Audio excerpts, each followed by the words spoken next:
오늘 말씀은 사사기 2장 6절부터 10절까지 말씀입니다. 사사기 2장 6절부터 10절까지 말씀입니다.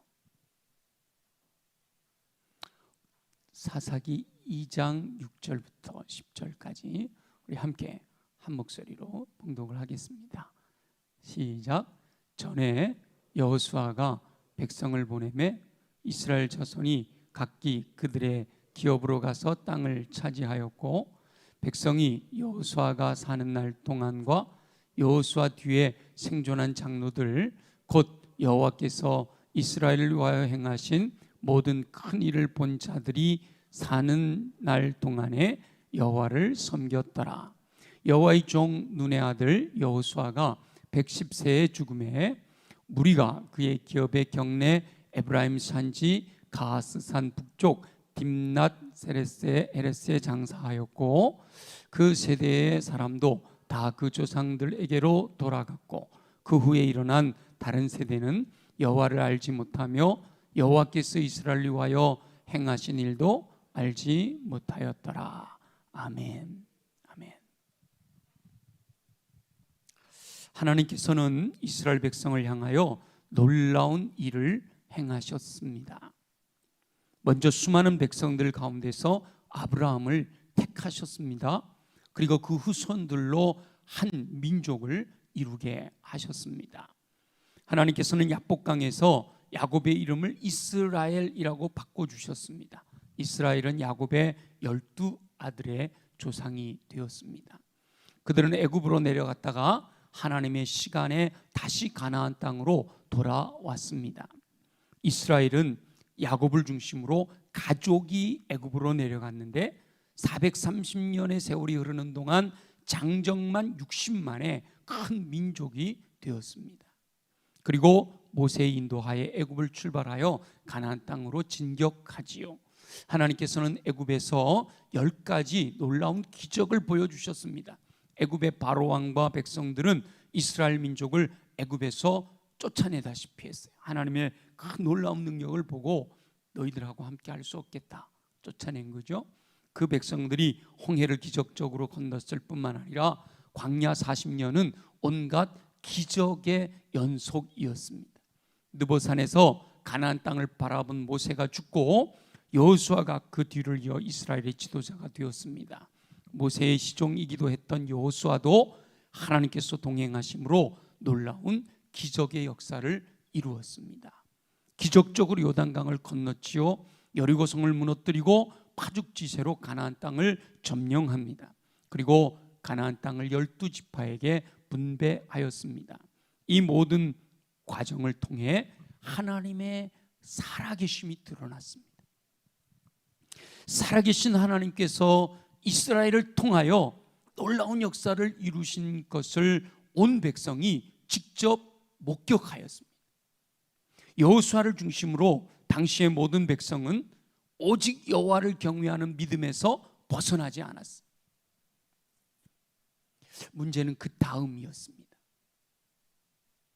이스라엘의 평화가 도래한 것이죠.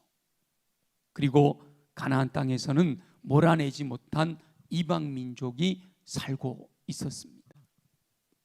가나안 땅은 이스라엘이 지난 시간 경험했던 광야와는 너무도 달랐습니다. 가나안 땅에는 토속 신앙이 자리 잡고 있었습니다. 농사를 짓는 백성들에게 풍요를 주는 것으로 알려진 바알과 아세라로 불리는 토속신이 자리 잡고 있었던 거지요. 하나님께서 행하신 놀라운 역사를 기억하는 믿음의 선진들이 한 분, 두 분 이 세상을 떠나게 되었습니다. 하나님의 살아계심과 하나님께서 행하신 역사를 기억하는 분들이 점점 줄어든 거죠. 여호수아조차도 마지막 고별 설교를 할 때 그 사실을 인지했습니다. 오직 나와 내 집은 여호와만 섬기겠다. 백성들을 모아놓고 강력하게 주장하며 그 백성들을 향해서 너희도 여호와 하나님을 섬기는 신앙에서 떠나지 마라 라고 촉구하는 거예요. 그러나 그 여호수아의 고별 설교조차도 대세를 바꾸지는 못하였습니다. 결국 여호수아와 그 세대 사람들이 살아있는 동안에는 여호와를 섬겼지만 그들이 죽자 이스라엘 백성들은 여호와 하나님을 떠나게 됩니다. 우리 10절을 보면 그 후에 일어난 다른 세대는 여호와를 알지 못하여 여호와께서 이스라엘을 위하여 행하신 일도 알지 못하였더라.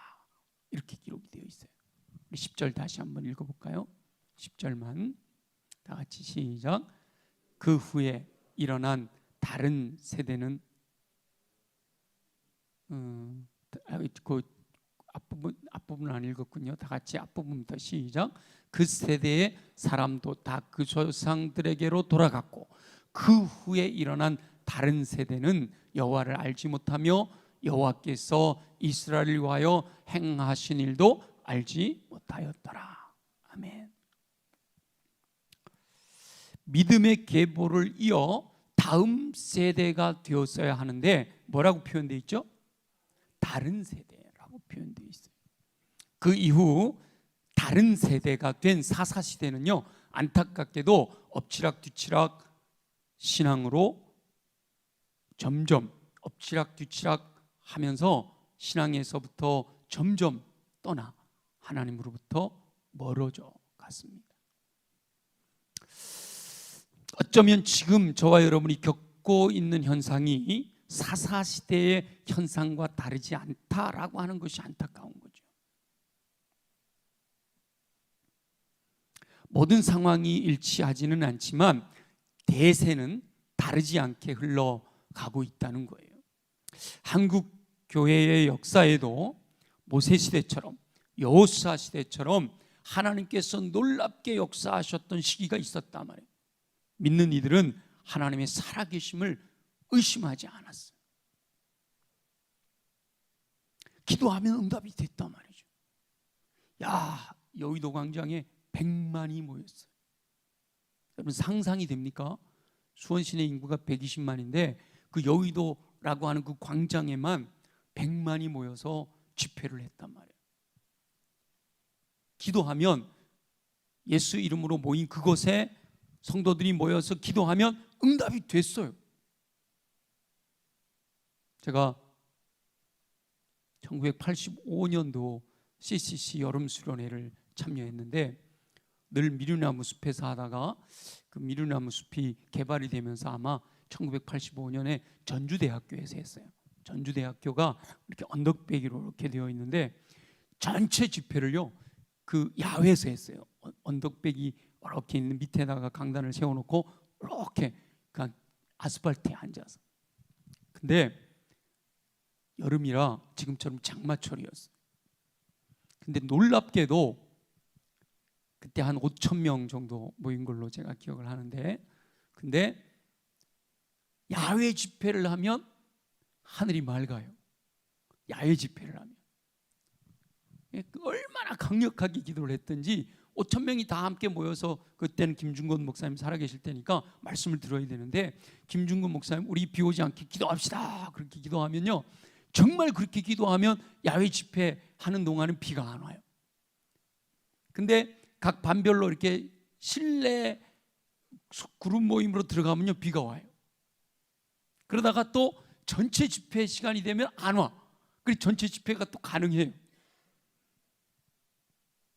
그렇게 4박 5일 수련회를 하고 마지막 폐예배도 전체가 모여서 예배를 드렸는데 그때까지도 하늘이 멈춰 있었어요.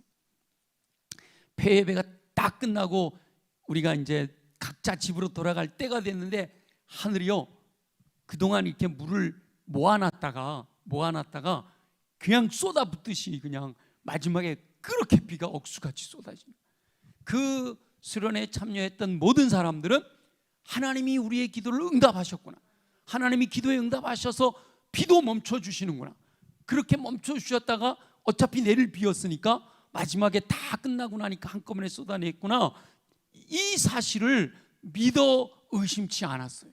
거기 참여했던 모든 사람들은. 일기예보는 분명히 비 온다고 했거든요. 근데 그 기간 동안은 안 온 거예요. 신실한 믿음으로 하나님께서 행하시는 놀라운 역사를 경험하며 간증하는 분들이 수도 없이 많았습니다. 뭐 병든 자가 낫는 것을 비롯해서 기도하면 응답 받았으니까요.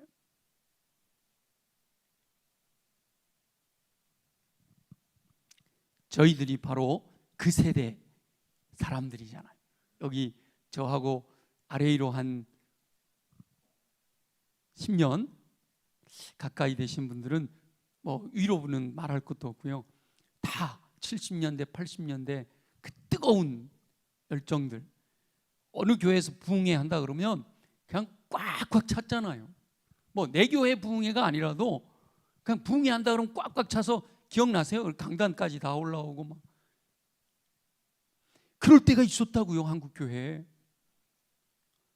20님, 30님이 부흥회 한다 그러면 쫓아가가지고 그 부흥회 참석하고, 그 부흥회 참석하려고 이불 가져가가지고 거기서 자면서 참석하고, 기도원마다 기도하는 사람들이 가득가득 들어차서 오살리 금식기도원 같은 데 가면 자리를 제대로 잡지 못해가지고 그럴 때가 있었잖아요. 그때 신앙생활 하셨던 분들 한번 손 들어보시오. 네, 우리도 한 반도 안 되네.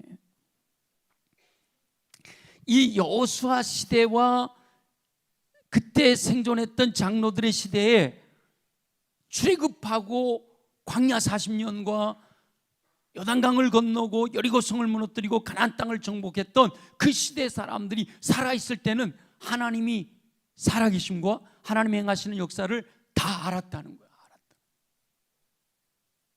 지금 70년대 80년대 뜨거운 신앙생활을 하셨던 분들은 그때가 그리운 거죠. 그때 하나님이 역사하셨던 걸 알고 있는 거예요.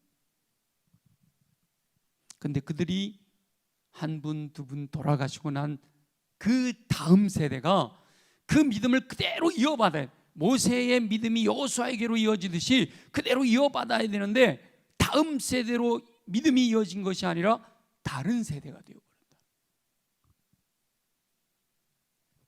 하나님을 섬기는 믿음이 사라져버린다. 하나님이 살아계심에 대해서 알지 못해요. 자, 여호수아와 생존한 장로들이 생존한 동안엔 알았어. 근데 알지 못해요. 여호와의 살아계심을 알지 못하였고, 또 하나 뭐죠? 여호와께서 행하시는 역사를 알지 못해요. 여호와께서 이스라엘과 행하신 일도 알지 못해요. 여호수아 세대와 그 다음 다른 세대의 차이가 뭐예요? 여호수아 세대 사람들은 뭐 했어요? 알았어요.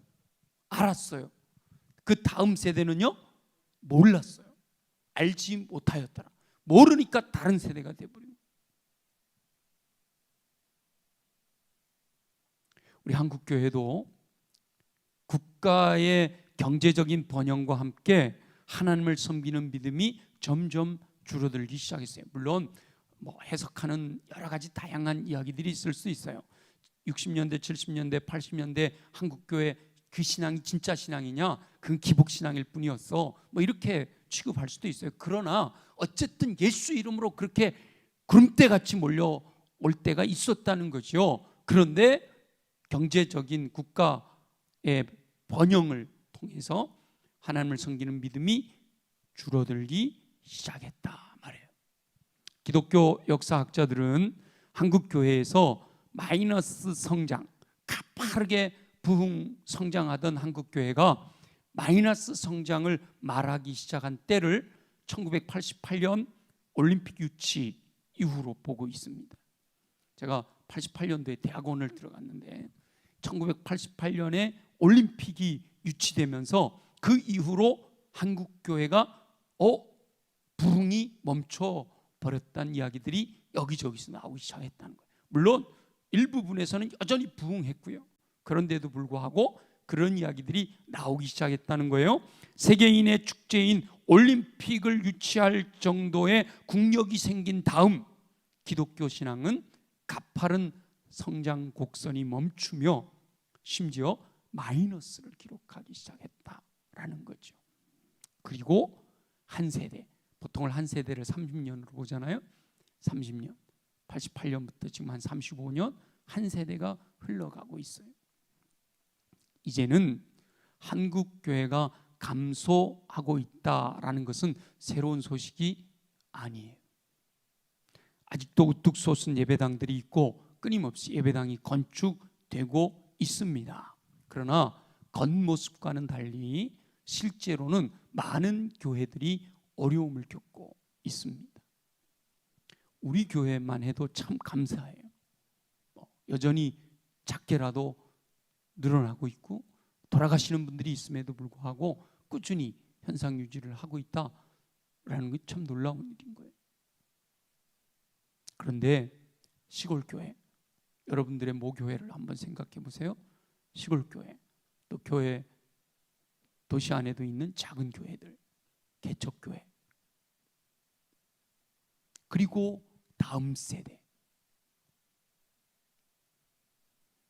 거의 초토화되다시피 하고 있습니다. 한창 부흥의 역사가 일어날 때 물론 그때는 아이들도 많이 낳았죠. 베이비붐 시대라고도 했지만 어른들보다요 아이들이 훨 더 많았습니다. 지금은 교회들마다 아이들이 없어요. 물론 적게 낳기도 하기 때문이기도 하지만 그 중에서도 점점 더 줄어들어요. 제가 오늘 새벽에도 새벽 기도를 하면서 마음이 참 많이 아팠어요. 한국교회 부흥의 비결이 새벽 기도라고 할 때가 있었단 말이에요. 우리 제가 스승님으로 섬기는 마음에 두고 있는 박태희 목사님도 논문을 쓰시면서 한국교회 부흥의 비결은 새벽 기도다, 이런 글을 쓰셨거든요. 그 믿음의 선진들은 새벽 기도회를 생명으로 알고 지켰어요. 진짜 믿음 있는 분들이 아무리 바쁘고 힘들어도 새벽 기도는 안 놓쳤단 말이에요. 그리고 이 철야 기도 안 놓쳤어요. 지금 우리 무슨 철야 기도, 이거는 저녁 기도지, 그죠? 8시 반에서 10시 조금 넘어가면 전부 시계 보고 있고 11시 전에 다 가버리잖아요.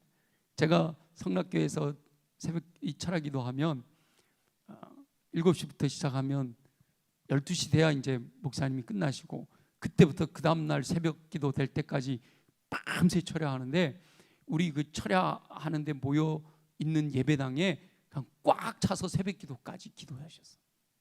물론 엎드려 조는 분들도 있었지만 그 다음날 새벽 기도까지 그냥 그야말로 철야를 했던 거죠.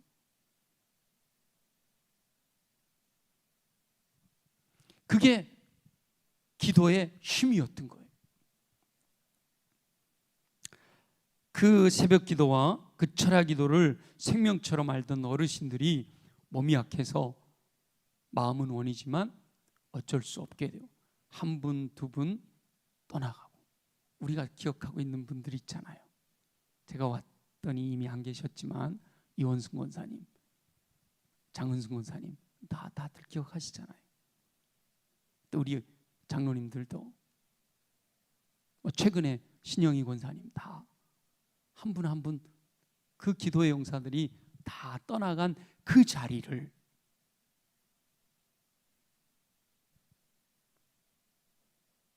그 다음을 잇는 영혼들이 그 자리를 메워야 되는데, 그 다음을 잇는 영혼들은 필요를 느끼지 못한단 말이에요. 마음은 원이지만 어쩔 수 없는 어르신들 제가 이해해요. 지금도 어르신들 새벽기도 나오고 싶은데 몸이 따라주지 않아서 못 나오시고, 철야기도도 나오고 싶은데 몸이 따라주지 않아서 못 나오시고, 그러면 그 어르신들이 떠나고 나면 그 다음 세대가 그 자리를 메워서 같은 믿음을 가지고 기도해 줘야 되는데 그러지를 못하는 거예요. 필요를 느끼지를 못하는 거예요. 뭐 그분들은 뭐 그게 좋고 그게 뭐 힘들지 않아서 그렇게 하셨겠어요?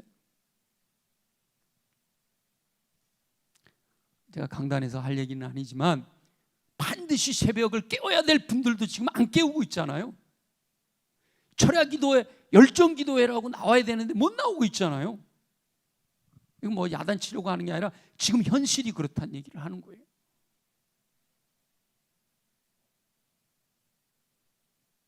모든 교회들이 점점 더 새벽을 깨우는 숫자가 줄어들고 있어요. 제가 오늘 우리 청년들이 이렇게 나온 게 너무 감사한 거예요. 여러분, 교회들마다 청년들이 이렇게 열정기도에 뭐 금요일 날 이렇게 나와서 기도하는 경우 드뭅니다. 우리 청년들에게 박수 한번 해주세요. 오늘만 나오고 안 나오면 안 되고 끊임없이 여러분들이 그 어르신들의 자리를 채워야 되는, 이어가야 되는. 그래서 우리 그래도 청년들이 있고 젊은이들이 그 자리를 그나마 채워주고 있어서 감사한 거죠. 모든 교회들이 점점 더 새벽을 깨우는 숫자들이 줄어들어요. 작은 교회들은요, 새벽기도 없어진 지가 한두 번이 아니에요. 이 코로나 때 완전히 무너져 버렸죠. 지금도 보세요. 영상으로 예배드리는 분들이 있으셔요. 영상으로 예배드리면서 현장에 안 나온 것에 대한 안타까움이 없을 수도 있어요. 새벽기도회뿐만 아니라 이 모든 예배들이 동일한 현상으로 나타나고 있는 게 지금 현실이다라는 거죠. 그나마 주일 예배만큼이라도 아직은 붙들고 있는 게 감사한 거죠. 그런데 한국교회의 미래는요, 바로 그 다음 세대에 달려 있습니다. 다음 세대가 살아나지 않으면 한국교회의 미래는 암담해지는 거예요. 모세와 여호수아의 그 다음 세대가 다른 세대가 되어버림으로 사사시대가 암담해졌잖아요. 우리 한국교회가 그 70년대, 80년대의 그 뜨거웠던 열정들이 그 다음 세대로 이어져 가지 않으면 우리 한국교회의 미래는 희망이 없는 거죠. 뭐 유럽 교회들 이야기 많이 하잖아요. 그 화려하고 그 큰 예배당들이 텅텅 비고 머리 허연 노인네들만 조금 앉아있고, 물론 심지어 술집으로 팔리고, 그런 얘기들 듣고 있잖아요. 우리 한국교회도 똑같이 유럽 교회의 전철을 밟아가고 있다라고 이야기들을 하고 있습니다. 그래서 다음 세대를 위한 기도가 시급한 거예요. 내 믿음 지켜야 되는 것이 우선이고요, 우리를 이어서, 그래도 이 금요 열정 기도에 나왔다 하는 분들은 하나님의 살아계심을 믿고 계신 줄 믿습니다. 하나님이 행하시는 놀라운 역사들을 알고 계신 줄 믿습니다. 알지 못하더라도 알고 싶은 마음이라도 있는 거죠. 그래서 사모하는 마음으로 이곳이 온 거예요. 그런데 저와 여러분들이 바르게 분명하게 하나님의 살아계심과 하나님이 행하시는 일에 대한 분명한 경험이 없어지게 되면 우리의 다음 세대들은 사라져버리고 만다. 그래서 우리가 먼저 그 체험을 하고 그 체험을 다음 세대들에게 물려줄 수 있어요. 정확하게 체험할 수 있게 해줘야 된다는. 하나님께서는 이때를 위하여 저와 여러분을 안배하셨다라고 말씀하셨죠. 나라와 민족을 위하여 기도하며 특히 다음 세대를 위해 기도해라 라고 주일날 우리에게 말씀해 주셨잖아요. 하나님의 안배하심 가운데 하나가 오늘의 기도회란 말이죠. 하나님께서는 저와 여러분에게 다음 세대를 위하여 기도해라 라고 말씀하시는 거예요. 이때 여름 행사를 앞두고 저와 여러분이 기도하면 하나님께서 다음 세대를 세워주실 줄로 믿습니다. 특히 이제부터 시작되는 여름 성경학교 여름 수련회를 통해서 다음 세대가 여호와의 살아계심을 체험하고 여호와께서 행하시는 놀라운 역사를 경험하게 되기를 위해서 기도해야 돼요. 물론 평소에도 신실한 믿음으로 양육을 받을 때 하나님의 살아계심과 하나님께서 행하신 놀라운 역사를 경험할 수 있어요. 하나님의 말씀은 살아있고 운동력이 있기 때문에 어디에서나 말씀을 통해서 기도 가운데 서로 교제하는 가운데 하나님이 예배하는 가운데 그곳에 임재하시는 놀라운 역사들을 경험할 수 있어요.